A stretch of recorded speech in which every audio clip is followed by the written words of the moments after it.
So welcome everyone, welcome to our beautiful campus here in Darwin.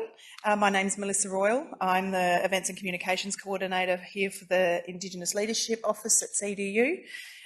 Just some quick housekeeping. Could I ask everybody to please turn off their phones or turn them on to silent as to not interrupt the events.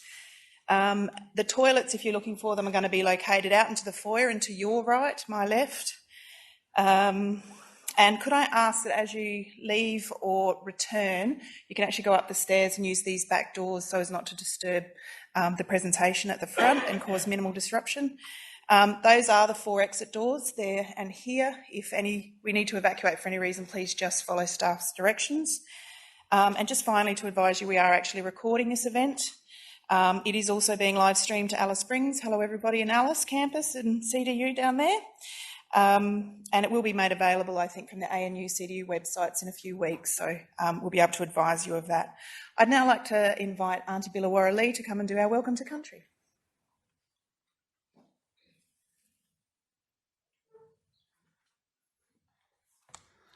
Vice-Chancellor. Darandir Gudalingwa Bachiwa. Good afternoon, everyone. Welcome to Wiradjuri, Larrakia land.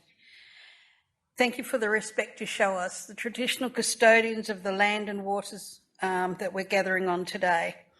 And I am a member of the very large local Kabilo family, one of the major 8 family groups that makes up the Larrakia Nation. I give a special welcome to the Honourable Linda Burney, our orator today. It's really lovely to have you here on my home country, Linda.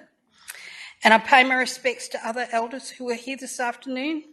And I give a special greeting to our visitors from the Australian National University.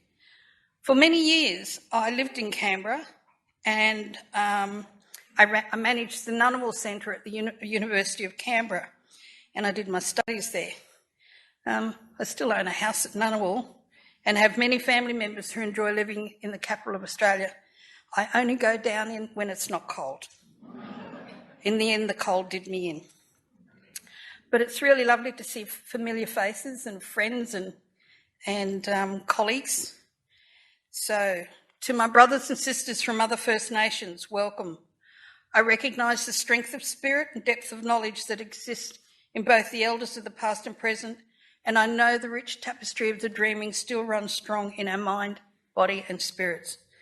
And Australian Aboriginal cultures are the oldest continuous surviving cultures on earth. And to me, a welcome to country is about acknowledging the past and looking to the future. Spiritually, I am honouring the presence of my ancestors, whose ancient energy flows through all creation. And the Larrakia people are the traditional custodians of the land and waters of the Greater Darwin region, including Darwin Peninsula, the Caucus Peninsula, most of Gun Point, rural Darwin, Darwin Harbour and adjacent islands and lands west of the Howard River. And although our boundaries extend up to 50 kilometres inland, we are known as saltwater people. So it is on that note, it is my privilege on behalf of my elders past and present to welcome you all to Wawardaranyiki, our land. Welcome to my saltwater home of great food, friendly people, beautiful beaches and spectacular sunsets.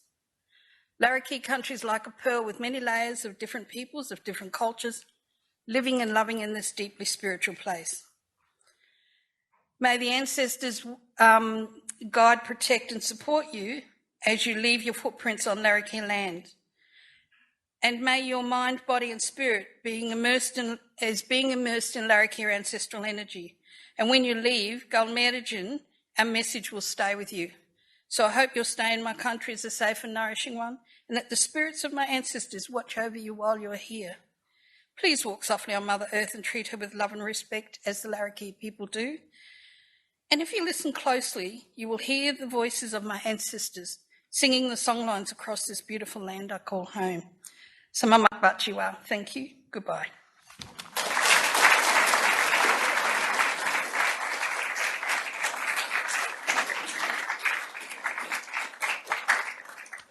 Thank you, Billawara. I would now like to introduce the Vice-Chancellor of Charles Darwin University, Professor Simon Maddox, to officially welcome you to CDU.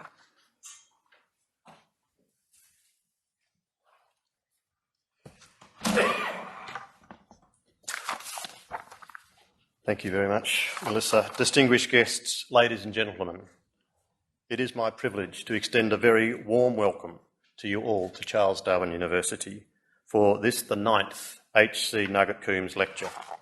And thank you, Auntie Billawara, for welcoming our guests to Larrakia country. And I should also acknowledge that we are joined by colleagues in Alice Springs who are gathered there on the traditional lands of the Aranda people.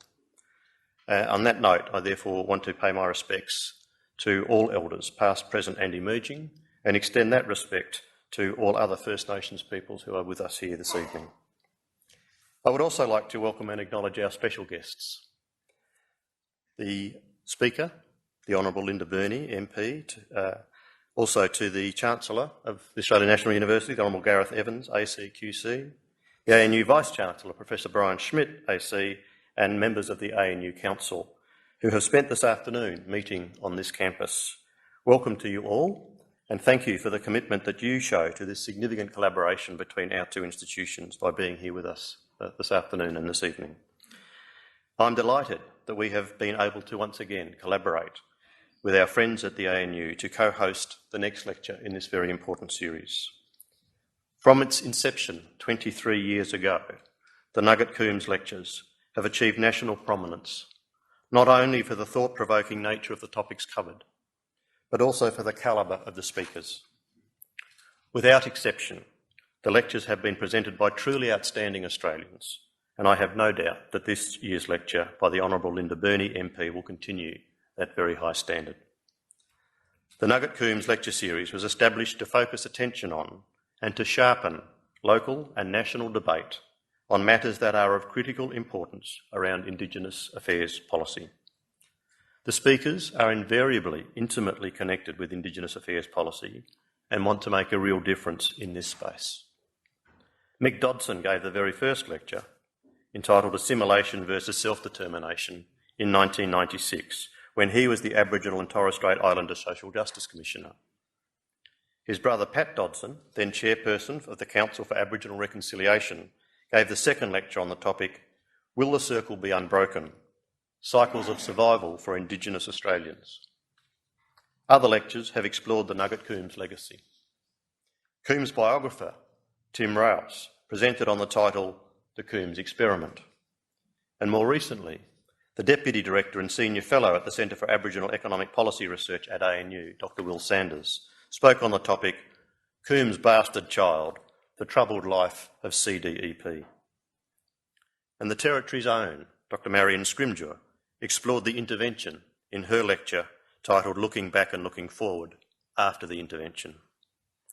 I am certain that tonight's lecture will continue this fine tradition of contributing to the important national conversation around Indigenous affairs policy. Thank you to the ANU Chancellor, Professor Gareth Evans, my Vice-Chancellorial colleague, Professor Brian Schmidt, and all the staff at ANU and at CDU who have been involved in bringing this important occasion together. This doesn't all happen without a lot of behind-the-scenes effort, and I want to really acknowledge all of that often unheralded contribution. And to you, the audience, thank you all very much again for coming tonight. I'm sure you're going to find it a very worthwhile engagement. Welcome once and all.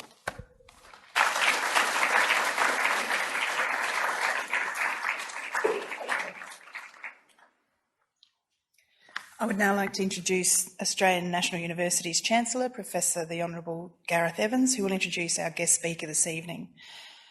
Professor Evans has been Chancellor of ANU since 2010. He was also a member of the Australian Parliament for over 21 years. He's been a Cabinet Minister throughout the Hawke-Keating era, and from 1988 to 1996 he served as Foreign Minister, and he led a Brussels-based international crisis group from 2000 to 2009 and has won many awards and prizes for his contributions to international policy making. Please welcome Professor Evans.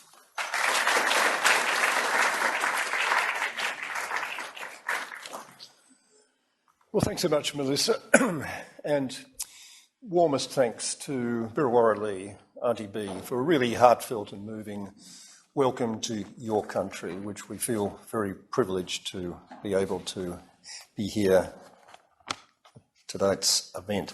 And I want to warmly acknowledge and celebrate myself, the first Australians on whose traditional lands we meet, and pay my respects to the elders of the Larrakia people, past, present and emerging.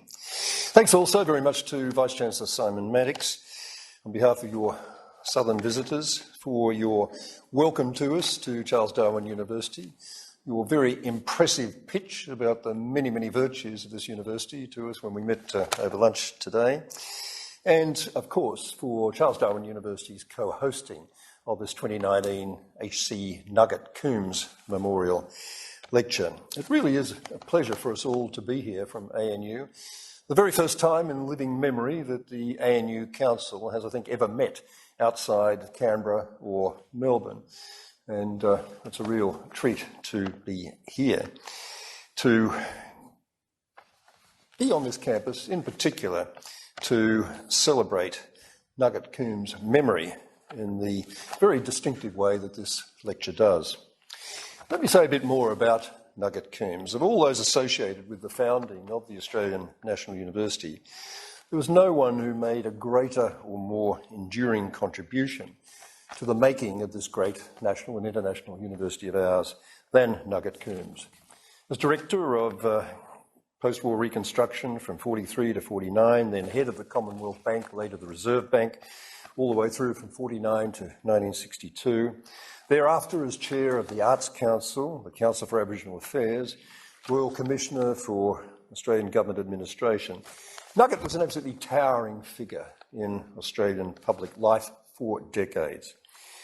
And he never put that influence to better effect than in his role in articulating the vision of a national university based in Canberra, encouraging the post-World War II Labor government to embrace that vision, working with the subsequent Menzies governments to fully implement it, and serving himself as the central energising figure on the University Council for something like 3 decades, culminating in his term as Chancellor from 1968 to 1976.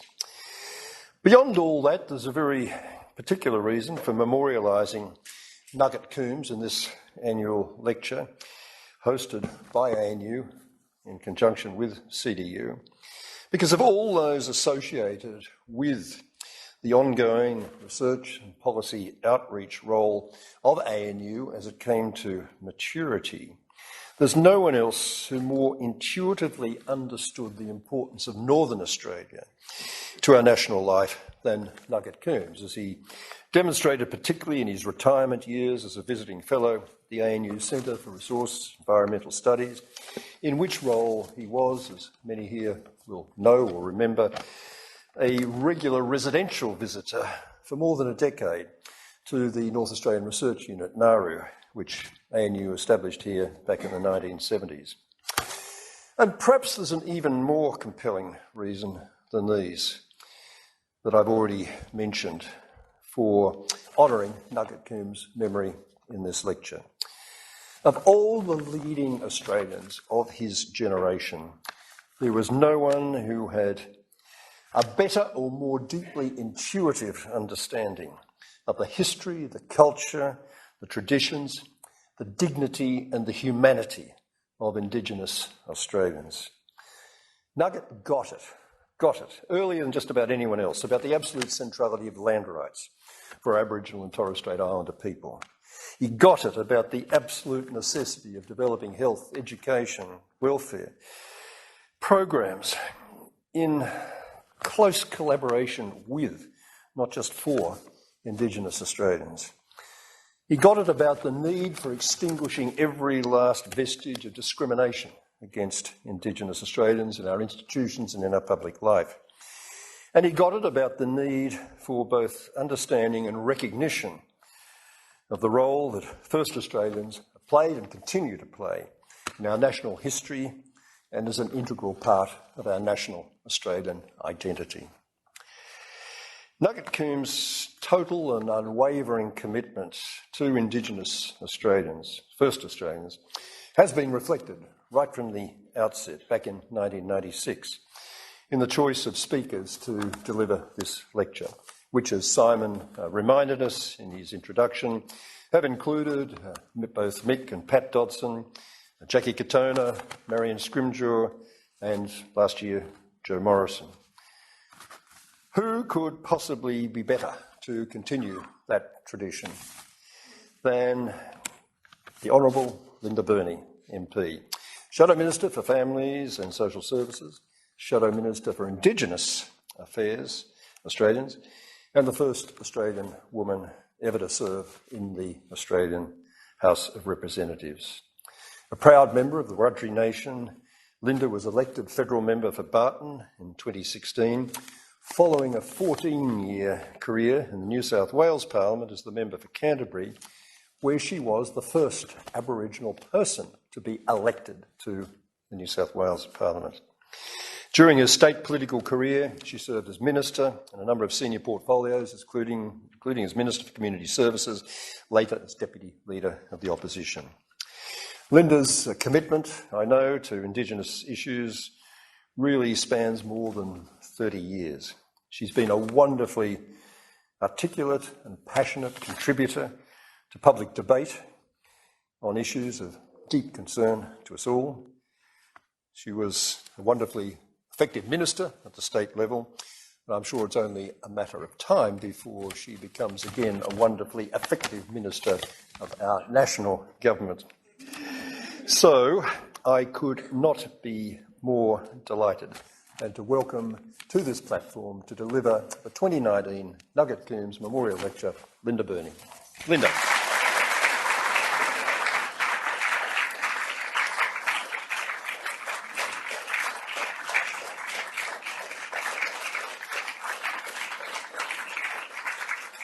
Wow, what a build-up.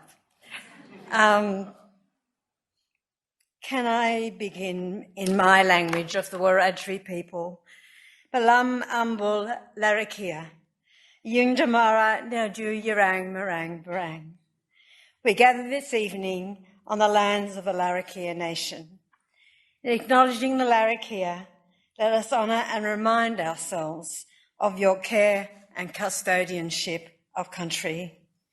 I did do this in my language as a sign of respect of the Wiradjuri Nation of southwestern New South Wales. Larrakia, a country that extends from the Caucus Peninsula in the west to Gun Point in the north, Adelaide River in the east, and as you said, down to Mountain Dam in the area in the south. Like all First Nations stories, everyone, the Larrakia story is as ancient as it is modern. Larrakia continue to practice and preserve stories and culture and continue to care for the land and water around you. And thank you for allowing us to be on your land this evening. Richard Fijo, the chair of the Larrakia National Aboriginal Corporation, was going to be here. And if you're here, Richard, I acknowledge you. But I want to thank you particularly, Wiradjuri, for your welcome, reminding us of the analogy of the pearl. And I promise I will walk on your country softly. I also recognise the Ananu people of Alice Springs. And for those of you online, hi. Welcome to country, everyone, is a very old and important ritual. It's been practiced for thousands of years by First Nations people when we go to other people's countries, seeking permission and showing respect. When we acknowledge country, remind ourselves of three handfuls, and for you here, it is whatever handfuls you feel are appropriate for you. For me, the first handful is the handful of social justice. And the second handful, of course, is the handful of truth. And for the third handful, the handful of equality and justice for all Australians. I am so grateful that you've come to this lecture this evening. The Nugget Coombs Memorial Lecture, which I now know, as was said, is 23 years old, and the first was in 1996. I have titled my speech tonight, 5 Minutes to Midnight, and that will become obvious as we go through. This lecture, as mentioned, is presented in partnership between ANU and Charles Darwin University. I am actually very aware that this lecture is a major public event, and just for everyone, there's been a fair bit of media interest. Can I recognise and thank Professor Brian Smith, AC, the Vice-Chancellor of ANU, for your invitation, Brian. I am truly, truly touched by it. I also want to recognise Simon Maddox, Professor, I should say, goodness me, Professor Simon Maddox, the Vice-Chancellor of Charles Darwin University, and thank you for your welcome here this evening. I wish to acknowledge the many council members and staff from both universities and the many people that I know here this evening. I want to make a very, very special recognition to Professor the Honourable Gareth Evans, AC QC. Gareth, I know this is one of your final official events as Chancellor, and you will receive many accolades over the next coming months. Let me add to them. Tonight, everyone, it is my intention to speak about four things. The first being the very consistent theme of mine, but also one of the fundamental tenets of the Uluru Statement from the heart, and that is the importance, the art of truth-telling. I want to secondly focus on some of the policy challenges in my shadow portfolio of Indigenous Australians and families and social services, and I'm sure there'll be lots of questions about that.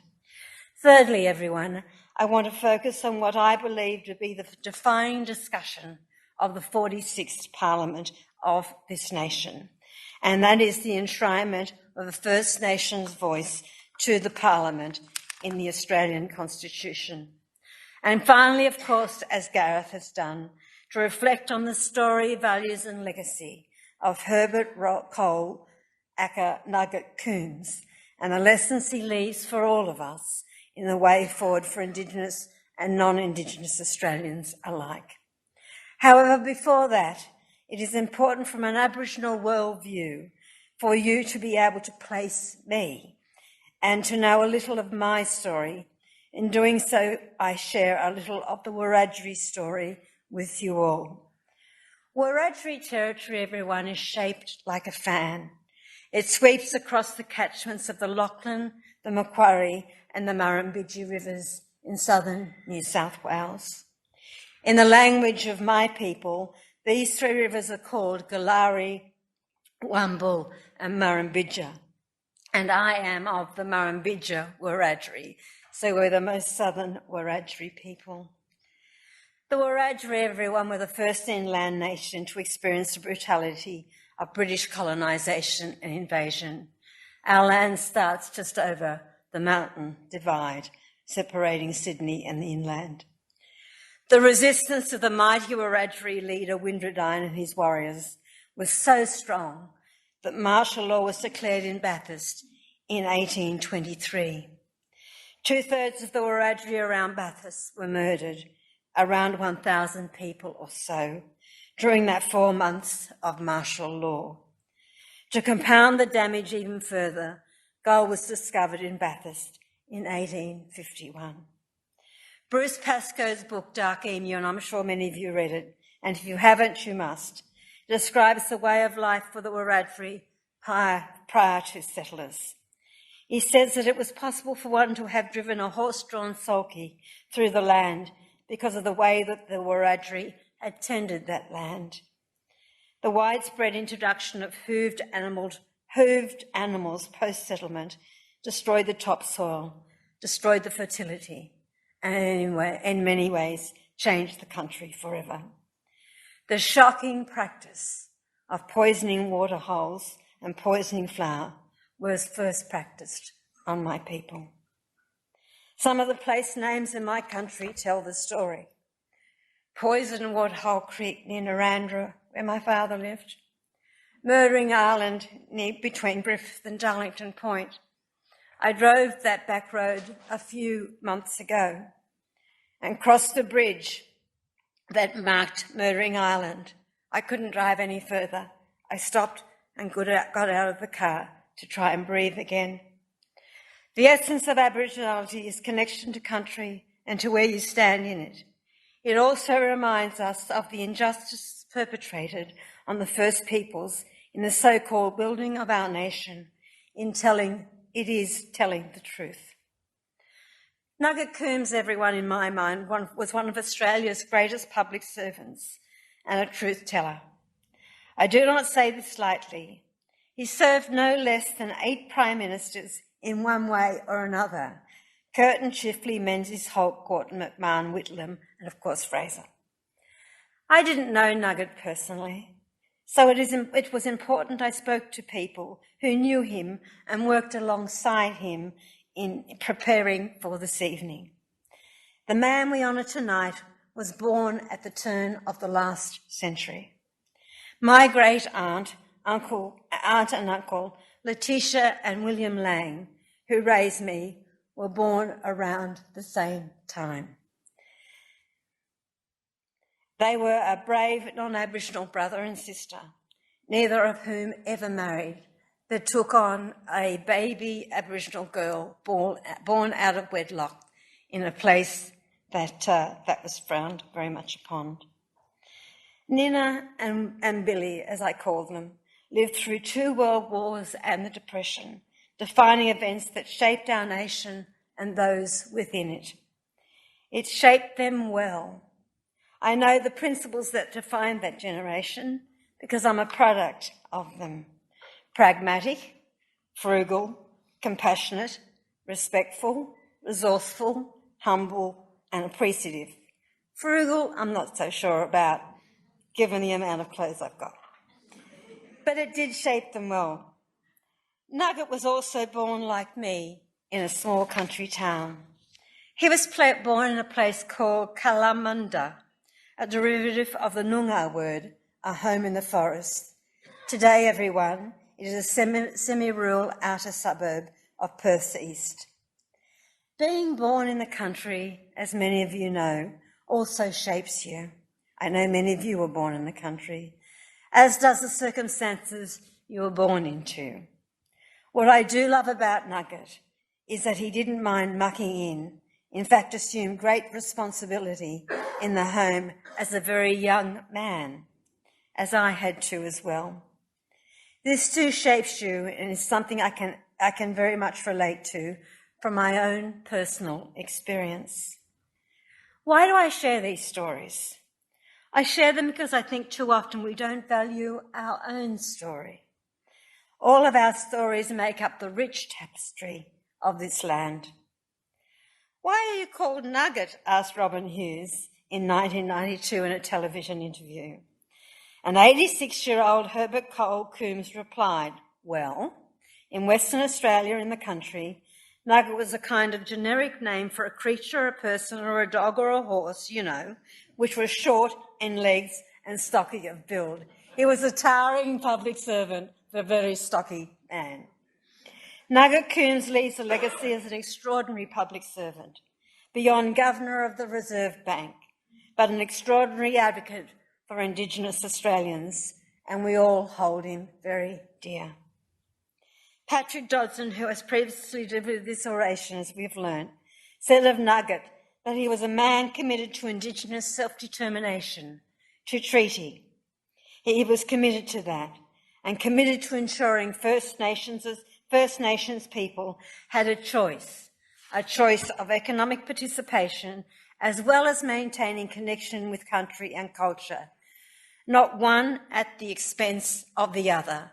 And isn't that a lesson we need to learn today? I also spoke to Warren Snowden, who knew and worked with Nugget. Warren said that when you look at the issues of treaty and self-determination, these are not new issues. People like Nugget and Judith Wright had been campaigning for them since the 70s, some 4 decades ago.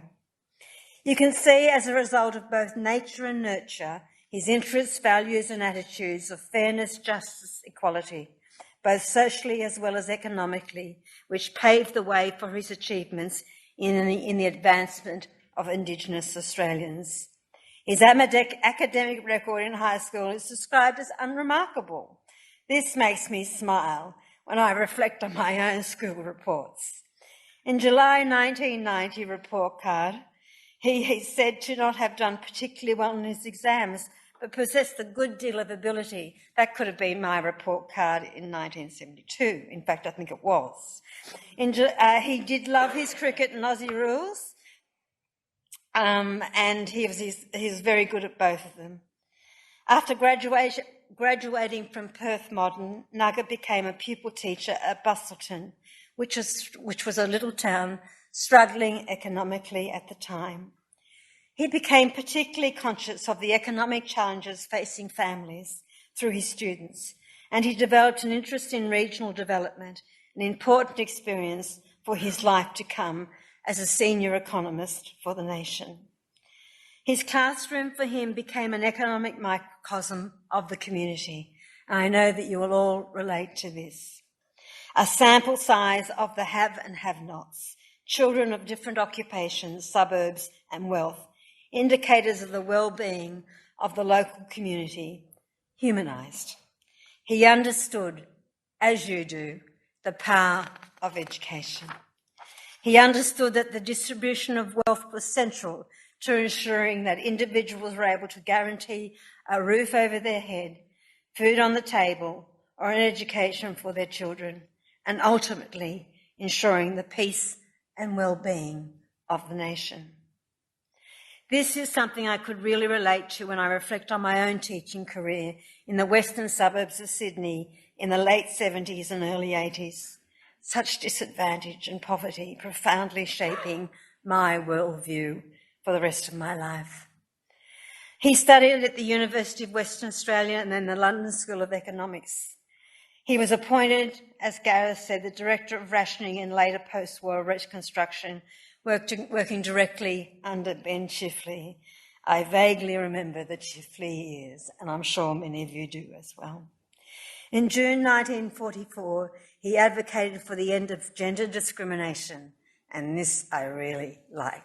He advocated for the end of gender discrimination in the workplace in an address to the Council of Women for War Work. This precipitated not only economic changes, but seismic social progress too. Nugget Coombs was appointed, as we heard, the Governor of the Commonwealth Bank in 1949, and in less than a year later, Robert Menzies became the Prime Minister.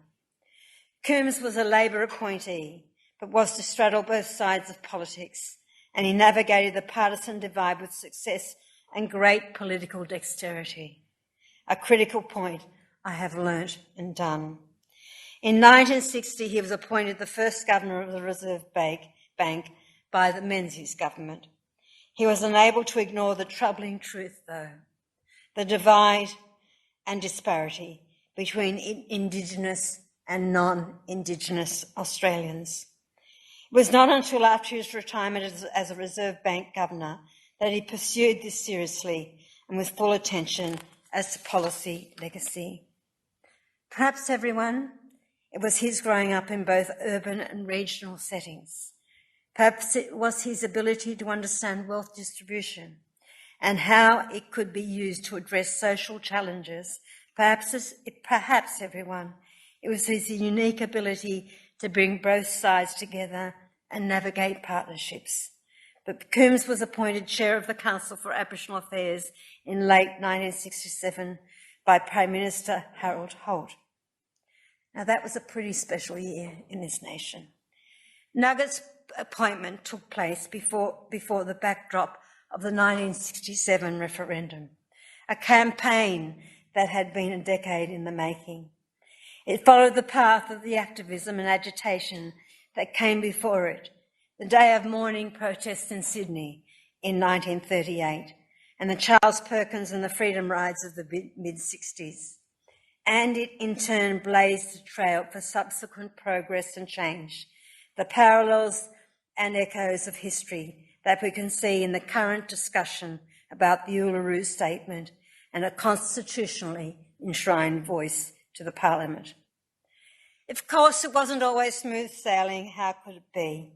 Within 2 months of the Council's establishment, Holt disappeared. Nugget was then said to have clashed with Prime Minister William McMahon, who he felt was never sincerely or genuinely committed to Indigenous affairs, especially on land rights. It was Prime Minister McMahon's speech on the 26th of January 1972 that saw those 4 or 5 young men from Redfern and Sydney establish the Tent Embassy with a beach umbrella in front of Parliament, the then Parliament House. It was Prime Minister McMahon's speech in January that precipitated that. But perhaps, one of the more notable examples of his agitation from within was the Yirrkala land dispute, so important to this part of the world. In late 1968, the Yirrkala people commenced proceedings in the Supreme Court of the Northern Territory against the Commonwealth and Nabalco Proprietary Limited, a bauxite mining company who were granted mining rights by the Commonwealth on traditional lands in the Gove Peninsula. I'm sure you're very familiar with that part of the world. The Department of the Interior was determined to defend the claim against the Commonwealth in the court. Coombs, however, thought the Council for Aboriginal Affairs sought to take the heat out of the increasingly politicised court case by urging the Commonwealth to settle the matter out of court. Coombs had the political aptitude to see that the long-term political ramifications this would have, not only for Indigenous land rights, but for Indigenous and non-Indigenous relationships.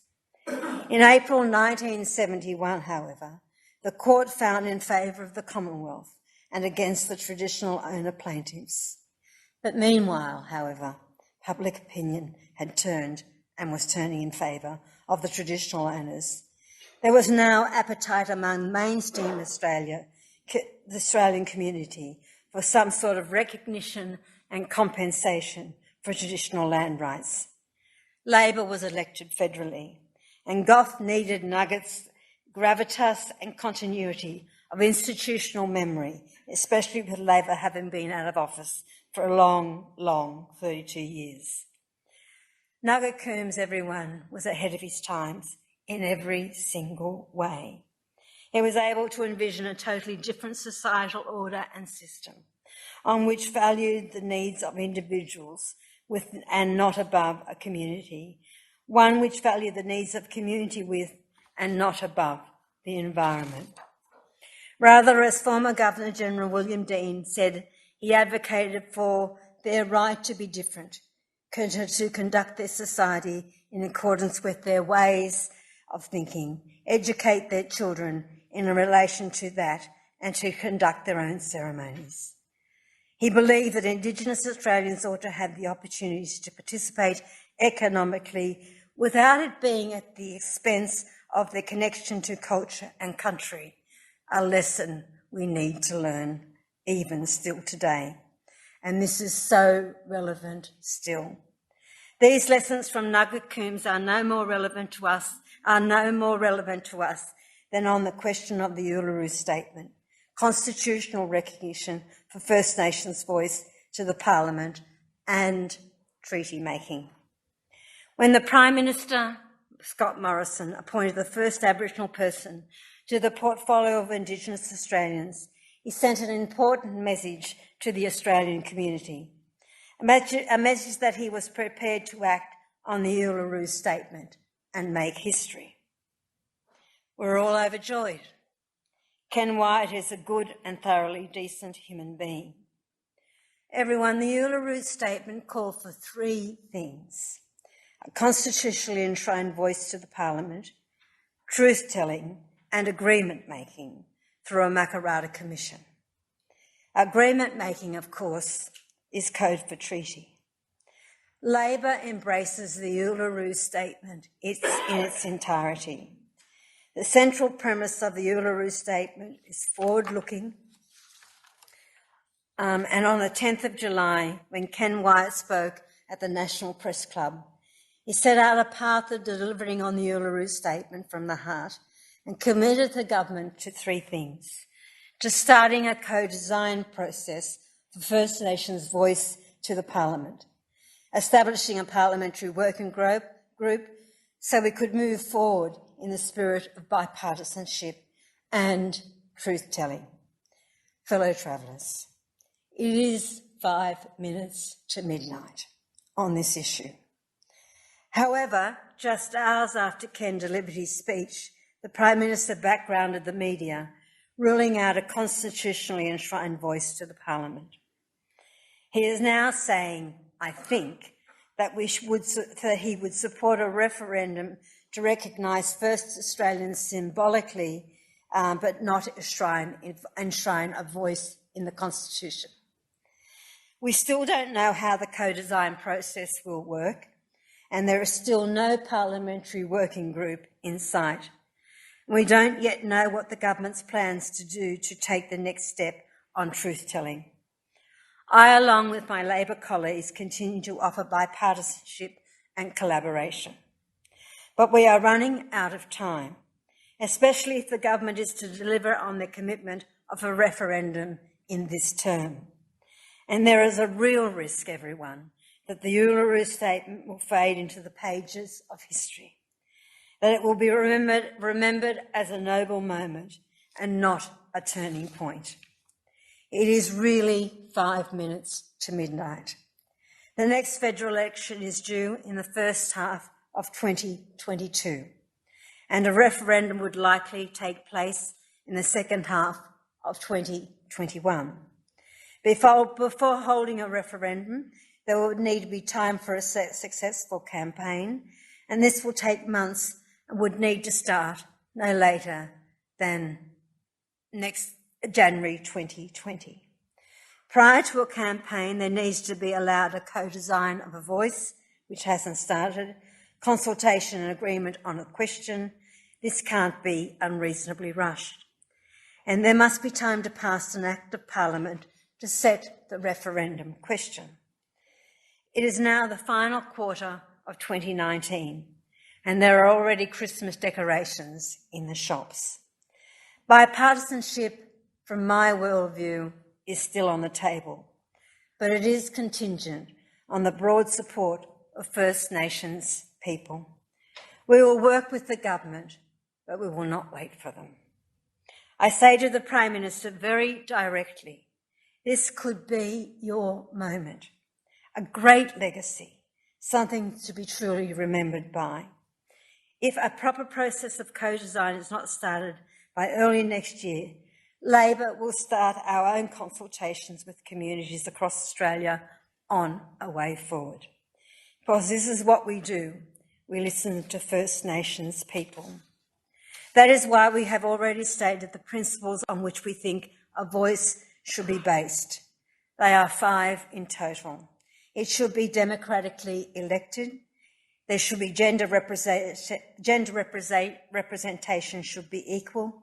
Young people's voice should be heard and at the table. It should be advisory only, in line with the Uluru Statement, and it must be secure and permanent.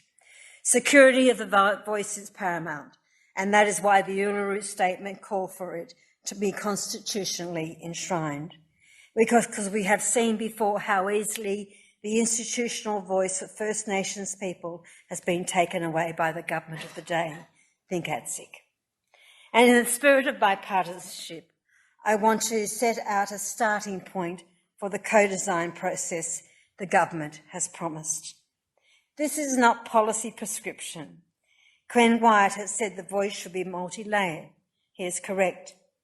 Its basis, I would put forward, must be regional, a reflection of the great diversity in First Nations peoples and cultures. As the starting point, the voice could be based, for example, broadly on the old ATSIC boundaries, but there would need to be adjustments, PDU, for private bodies, corporates and many others. I know what you were thinking. Of course, to accommodate existing organisations and authorities. The regional functions of a voice should be significant, helping to shape, coordinate and influence service delivery across all levels of government. These regional bodies could be like clearinghouses, providing accountability, direction and coordination for service delivery. They could be an authoritative point for consultation and help ensure the overall investment of public funds into communities so communities get results. They would not be responsible for service delivery. They could fill a gap that currently exists, giving communities insight and influence. A national voice to the Parliament could be elected from these regional bodies. At the national level, the voice could provide the Parliament with advice on legislation and programs that impact First Nation Australians. It would be a point of accountability of government effort, but it could also deliver annual statements to the Parliament of priorities and respond to requests from the Parliament for advice and direction. The voice could also scrutinise the effectiveness of programs from a First Nations perspective, something that is fundamental to practical self-determination. And it could work in partnership with other organisations like the Productivity Commission, universities and departments, and peak First Nations organisations. The voice must remain grounded and accountable to regional bodies from which it is drawn. We need everyone to reinvigorate our national process of truth-telling. As our holders of stories pass on, so do the stories. Truth-telling is most effective when it is local, because that is where stories are. Local government should play a big part. The surviving local reconciliation groups and many others could be re-energised and renewed. This week, everyone, I was in the Eyre Peninsula in South Australia. I was told the story of the Waterloo Bay Massacre and the unveiling 1 year ago of a monument that tells the story of up to 200 defenceless Aboriginal people being forced off a cliff at gunpoint. There was an intense debate in the community about this monument, with some wanting to use the word incident rather than massacre. In the end, the Elliston Council decided by a single vote to tell the truth. This was not easy. It was painful and difficult, but important for the whole community. I am told the process has been healing. Without openly talking about the past and understanding it, it is impossible to understand some of the barriers, the intergenerational trauma of our people, and how to move forward as a nation. The recognition, for example, of the Mile Creek Massacre in the wider region of New South Wales is another powerful example of the transformative power of truth. On the 10th of July in 1838, a group of Wiradjuri people were attacked by convicts and settlers when they were preparing for a meal. They were slaughtered and their bodies burned. One boy survived. But now the descendants of those who murdered and the descendants of those who were killed come together every long weekend in June. I attended the first year of that commemoration. It was incredibly raw, moving, and a brave acknowledgement that is pulling together the edges of the great tear that has occurred in that part of the community. Mile Creek was also the first time in Australia that perpetrators were brought to justice. They were hung. Of course, this is not only a local responsibility. State and federal governments need to urgently resource truth-telling. Libraries, museums, university, cultural institutions must be better able to help communities capture the stories that have shaped our nation. Critical to this is a national resting place in the parliamentary triangle to better support the repatriation of remains to country, something like the tomb up on the hill there of the unnamed soldier.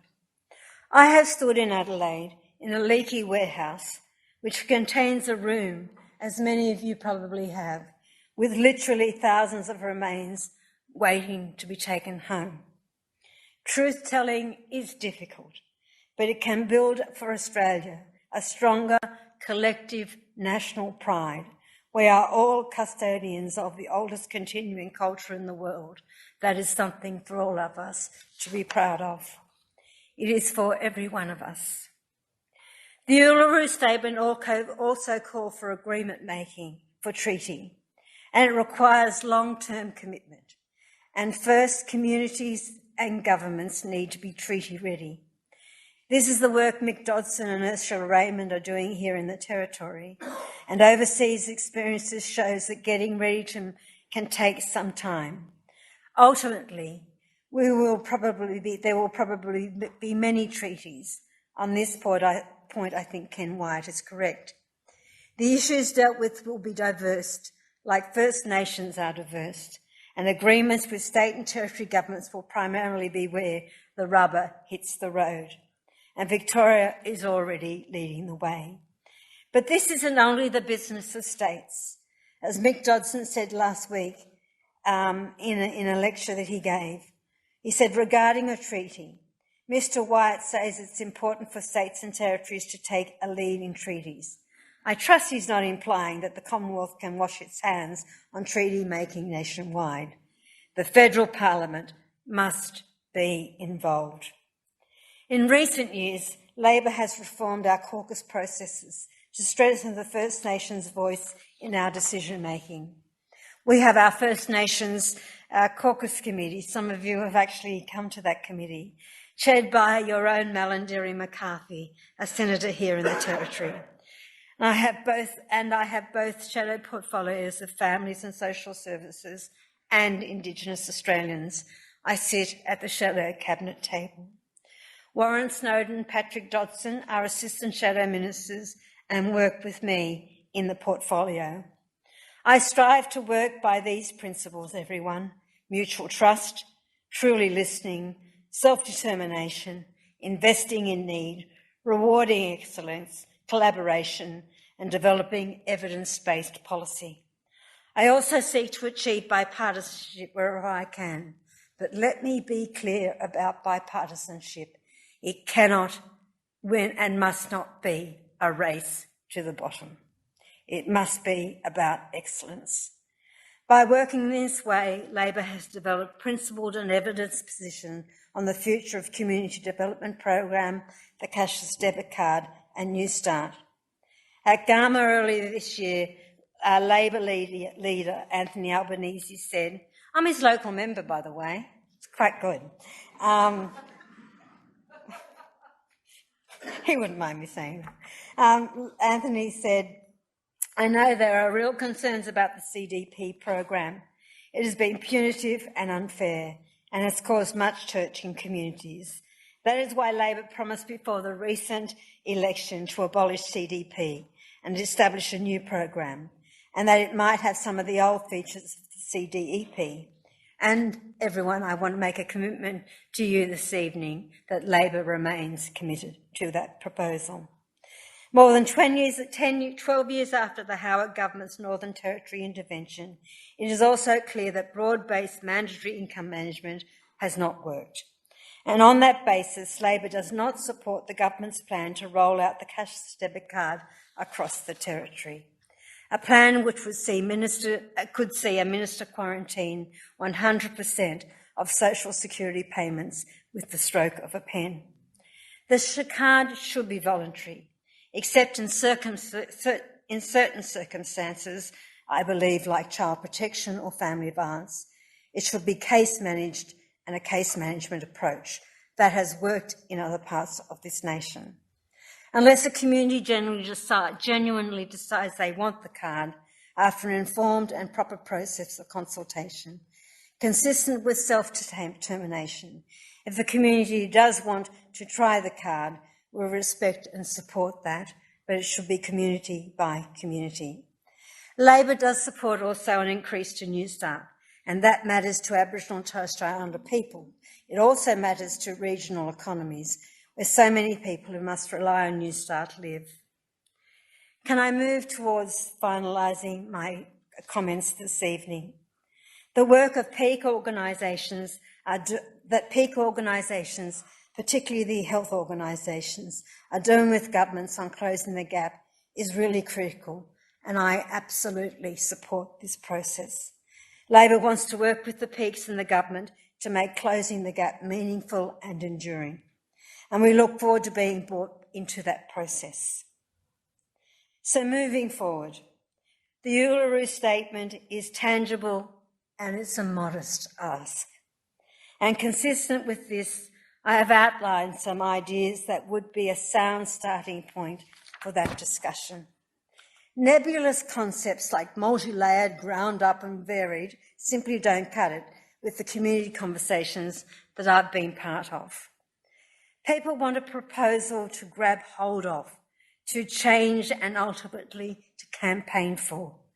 They want it to be a permanent voice. This is why I have put forward a proposal with clear regional basis, an electoral process and gender parity. This is too important to descend into political scrabble.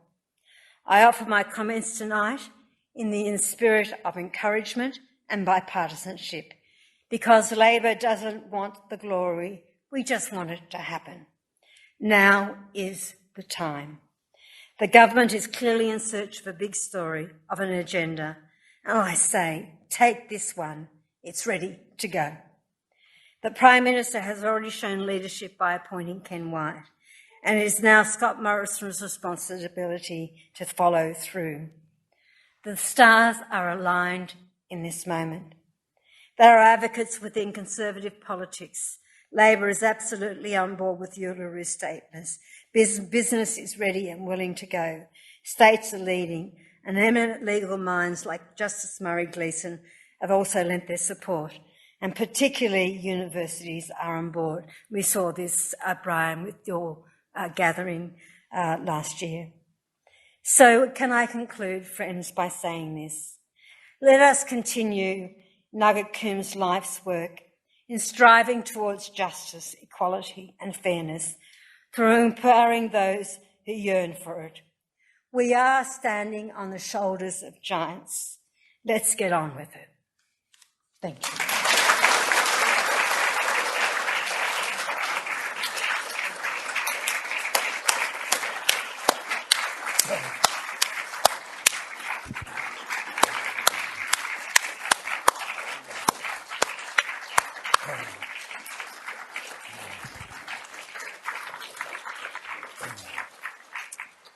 We'll have just a few minutes of questions before we finally wrap up, and thank again, Linda. But let me just say now, what a wonderful presentation we've been privileged to hear.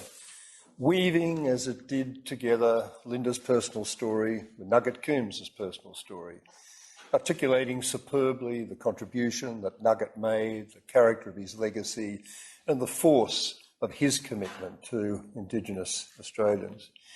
And then we heard Linda's own very proud and passionate and compelling voice, touching on a whole range of relevant issues, but focusing particularly on the Uluru Statement and making a very, very compelling argument for addressing all three of its elements: truth-telling, a voice, not a voice that would determine government policy, but just advise on it.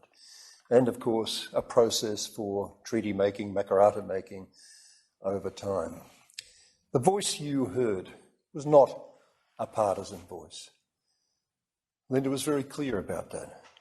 It was a voice that was passionate and totally committed, but a voice of intelligence, of moderation, and of decency. And why the hell it's proved impossible for first Malcolm Turnbull, then Scott Morrison, to just understand the character, the force, the compelling character of that particular voice, of the Uluru Statement, is beyond my imagination or understanding. It's not been a happy period in Australian history, but I simply hope, as I'm sure we all share the hope, that listening to people like Linda, making the case, as she so brilliantly has tonight, that eventually that voice of the Indigenous people will be heard, and we'll get a bit of decency and a bit of justice. So thank you, Linda, for a fantastic speech tonight. And now, before we do any more applauding, let's open it up to some questions from the audience. We've only got 10 minutes or so, but because people were expecting to get away, but let's hear. There's microphones on either side, and please wait for the mic because we do want to record this for posterity. Who would like the first question? Yeah, Peter, you. What a surprise. Thanks, Linda. It's fantastic that you're able to outline some very constructive and positive ways to deal with this. I think that's a hallmark of your distinguished career to date. The question, I suppose, is related to the actual politic of Ken's appointment as the minister, but the dynamics within his own party, given the well-known kind of position and the issues associated with the Prime Minister being able to distinguish himself in some different way from the nature of the ultra-conservative position of the right within there, and the difficulty of Ken being able to convince the internal power plays within the coalition. So, I don't know how do you see that, notwithstanding the kind of optimism and aspirational position that you have, but clearly that's a major hurdle. Thanks, Peter. I saw Peter at the grand final last week. What a crap game. He left at three-quarter time and so did I. But that question is really important. So essentially it is not so much the side of politics that I represent that has the issue. It's the internal politics of the coalition government and its capacity to deliver on the Uluru Statement. I'm not going to mince my words here. You would have seen earlier in the week Andrew Bragg, who is a senator for New South Wales, stand up and make some speech somewhere talking about a model which I still don't quite understand in relation to the Uluru Statement, saying that he's very committed to a voice to the Parliament. I note that another New South Wales Liberal this afternoon was on television by way of Julian Lesser talking about a similar thing. And I really hope, as I said in my speech, that this doesn't end up as a Scrabble and continuing the war that's going on within the Liberal Party in New South Wales, because that's the truth of it. I think Ken Wyatt is absolutely committed to the decency of this, and so are many people within that party.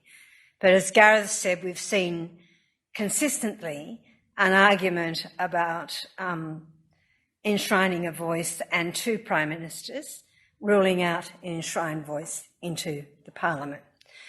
So I think that the problems around this politically are very much within that side, the government side of politics. And I just hope, Peter, that there is some sense seen on just how modest a request this is.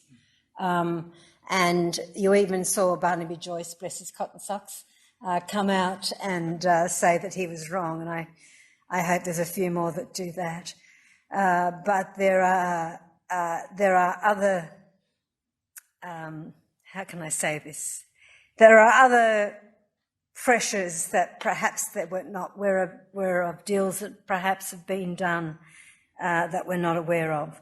But for me, Scott Morrison won the election. He has enormous political capital, and I think he needs to use some of that political capital on this voice. Yeah, I'll do that.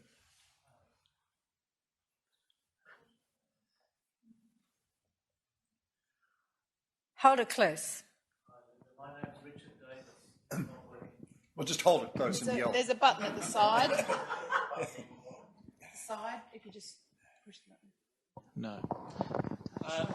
My question is That's better. if a question is put to referendum about recognition in the Constitution, embedded in the Constitution, do you or Labor prefer a model being put in that question or a general principle? No. Let's think about this from a completely pragmatic point of view, and I encourage anyone that gets to read or hear this to take note. What would be in the Constitution would be something like there will be an Indigenous voice to the advisory body or a voice to the Parliament. That's what would be in the Constitution.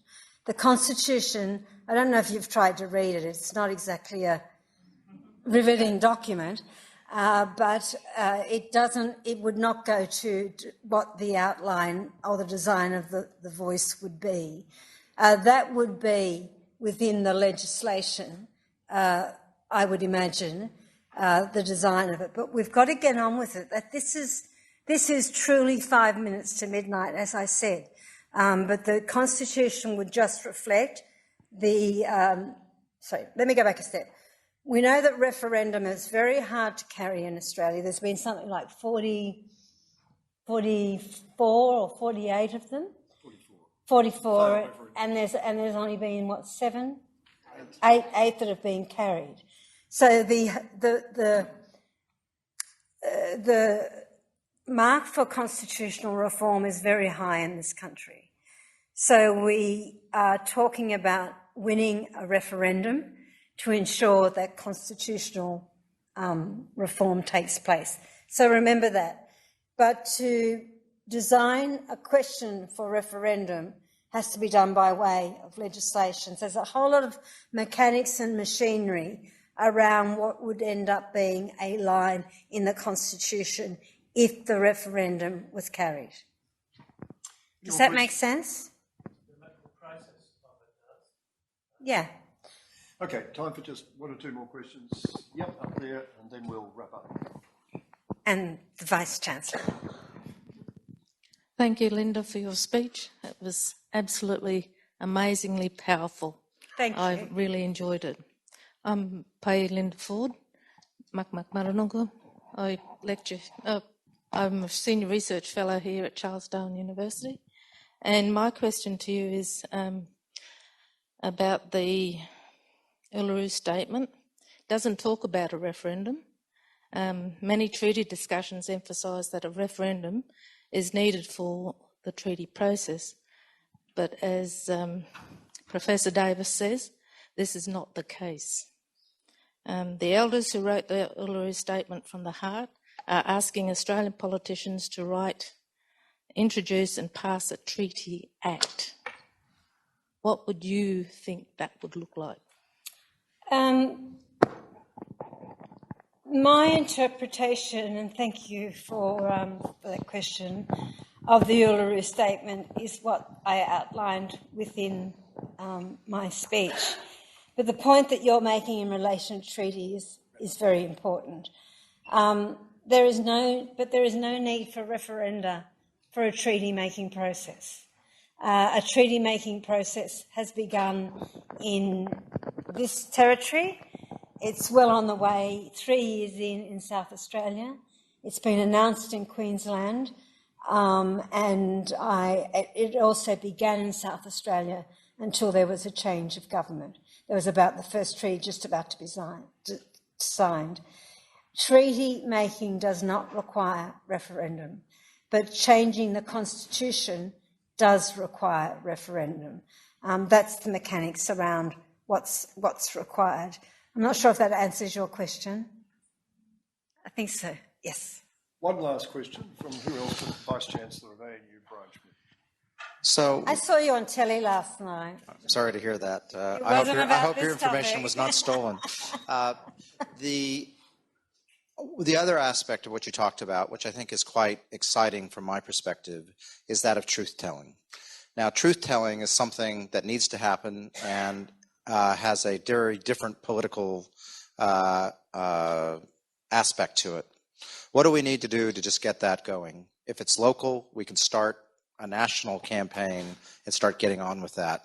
And that strikes me as being, at some point, absolutely the easiest thing to do today. Thanks, Brian. If someone said to me, what has most of your working life been about? It's been about the pursuit of telling the truth. And Marianne and others would know very well the work that we've done in curriculum development across the country, the work we've done with universities about training teachers. So I think the process of truth-telling has some real rungs on the board already in this country. We had a 10-year process of the National Council for Aboriginal Reconciliation, of which I was a part of until John Howard became the Prime Minister. Then I wasn't part of anything, but which I'm quite proud of. There were hundreds of local reconciliation groups established across the country, which many of the things that I spoke about grew out of. Many of them still exist. There are many Aboriginal organisations, many Aboriginal and non-Aboriginal groups that do various things at a local government level. Many local governments have Aboriginal advisory bodies. Many local governments have Aboriginal people on them. I drove around the Eyre Peninsula, Ceduna, Caniba, and some other places in South Australia, and the Aboriginal flag was everywhere, including in front of the local hospital, in front of the local police stations. To me, they are perhaps symbolic acts, but very important messages. So I think that we as a nation have begun that path. But what the Uluru Statement says is that we need a national process of truth-telling. And my view on that is that, and I know Newcastle University has done some very good work on identifying massacre sites across the country, hundreds and hundreds of them. How amazing would it be that if we had monuments and places where local people in those areas could come together to remind themselves of the story and the truth of Australian history. I spoke about the Wiradjuri people. I grew up being taught that Blackstone, Wentworth and Lawson were the first people to cross the Blue Mountains. Well, hello. Whose tracks do you think they followed? There have been wonderful trading relationships between the Darug and the Wiradjuri for thousands and thousands and thousands of years. But that's another story. So it seems to me that there are local governments that could play an important role. There are learning institutions at all levels that have a crucial role. There are historical or hysterical societies, I've heard them referred to in some cases, in most towns, that deal pretty much with settler history. How incredible would it be if they're resourced to do more? So they're the sorts of things that I'm talking about. I think we've started a process in this country, but it needs to go much further. All right, very last question. Yes. Firstly, I'd just like to pay my respects to the Larrakia people, and thank you, Auntie, for your beautiful welcome to country. I should be calling you Auntie, not the other way around. Well, I don't know. We'll have to have a bit of yarn later, but I'm from New South Wales, and my grandmother, that's my father's mother, comes from Wiradjuri, up the top part, and you're down the bottom part. But, this 5 minutes to midnight, I'm, getting really, really tired. And the younger generation, they're moving at a much faster rate than we would have been. So they're not sitting around waiting for the government. No. They're getting in. Say, for example, where I come from, Brewarrina, that's up towards the Queensland border between Burke and Walgett. There has been 4 young Indigenous doctors come out of that little country town. It has. Absolutely wonderful. And there must be something in the water, but there's no water now. But the other person that came through, there's a twin girl, there's a twin brother. She's up in Qantas now, and she makes a statement that if a gay, one of them sort of, those orange, yellow things, fellow from overseas, can be the CEO of Qantas, then I'll be the next Aboriginal CEO of Qantas, and I believe that. And another two, just quickly, I don't talk much, but just quickly, lot of our people are going into their own businesses. Yes. For example, down in Wellington, and Wellington is renowned to be the ice capital of New South Wales. So they reckon... And there's a fella there that started his bush foods. Now he has a contract with Qantas. He does. For the sweet part of it. Yeah.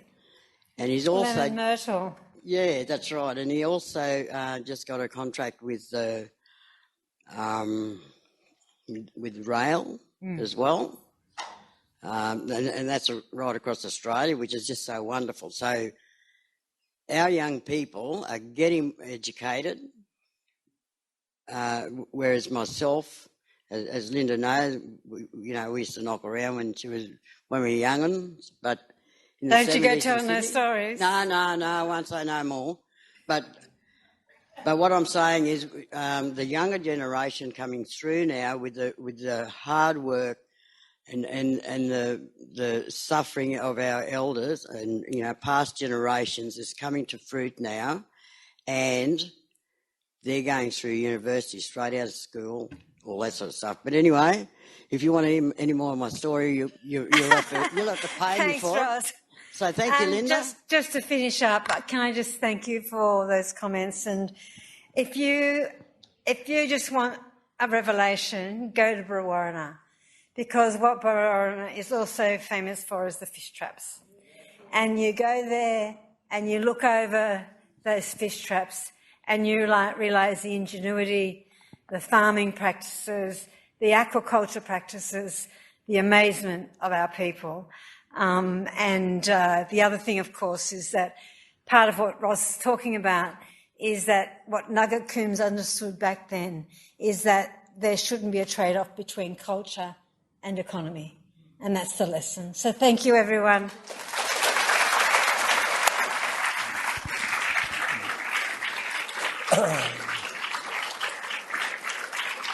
I think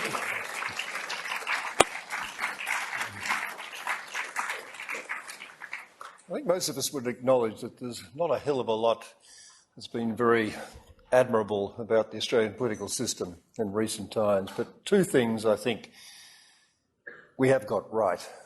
One of them was that extraordinary movement of Indigenous people right around the country to overcome multiple different views within the different communities about the most appropriate form of recognition and reconciliation, and getting agreement on that statement from the heart in Uluru, and getting it in terms which were so obviously deliverable for any government who had any heart or any soul or any intelligence or any understanding of Australia's Indigenous history. So that's the first thing that was right. Second thing I want to mention was we had people elected to the Australian Parliament in the name Linda Burney. Fantastic acquisition to our national parliament, as she was a fantastic acquisition to the New South Wales Parliament. First Aboriginal woman to be elected to the House of Representatives. And what a proud and passionate and compelling voice Linda has been. And how privileged, again, have we been to hear Linda's voice here tonight, articulating with such clarity and such moderation and such decency an agenda for the future, which is one that if this nation has any pride and any decency, it should be very quick indeed to pick up. So on behalf of us all, Linda, you've done Nugget Coombs proud, you've done the tradition of this lecture wonderfully proud, and we've been absolutely delighted to be able to share this very, very special evening with you. Thank you, Linda Burney.